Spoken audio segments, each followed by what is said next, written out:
আব্বা ওই যে আজরাইলের সাথে তোমার কয় টাকা কন্ট্যাক্ট হয়েছে?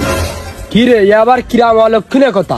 না তোমার যে এত জমা আছে টাকা পয়সা, তুমি তো এত আমাদের পিছনে খরচ করতে চাও না। তুমি তো মরার পর সব নিয়েই যাবা, আমাদের বিশ্বাস। এ আমার হিসাব আমার কাজ আছে, খবরদার দেরি কথা কইস নে। ভালো লাগলি বাপ কবি, না হলি খালু কবি।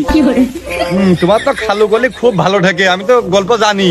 তুমি ওই ছোট খালারি দেখতে গিলে যায়নি, আবার ওই যে পছন্দ হয়ে গেছে আর একটা পরে যে বিয়ে করে নিয়ে চলে আসিলে, তোমার ওই কাদার গল্প আমি কিছু শুনিনি, তুমি তাই মনে করতেছো? চিন্তা করো, এই তোর এখনো দুধ চিপলি মুখ বেরোয়, আর তুই ইতিহাসের পাতা কেটতি ঘটতে গেছিস।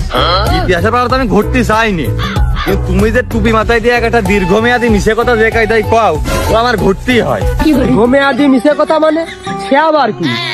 দীর্ঘমেয়াদী মিশে কথা না দেখি, তুমি এই যে তোমার কাছে যদি আমি 10 টাকাও চাই, ধান উঠলি নিশে নে, আবার একটা ফোন কিনে দাও, পাট উঠলি নিশে নে, আবার একটা গাড়ি কিনে দাও, ধান বেচে দিবানে। সে ধান পাট বিছেলি উঠা তালে আছে তালায় আছে, কোনো কায়দায় আমার সেটা আর হইলো না। তাহলে কি তুমি তো কথা আমার দাও, কিন্তু লাস্ট ফিনিশিং রাখো না। এই 4 মাস 5 মাস পর দিয়ে সেই কথাটা খিলাপ করে ফিরে দাও, তাহলে দীর্ঘমেয়াদী মিশে কথা হইলো না।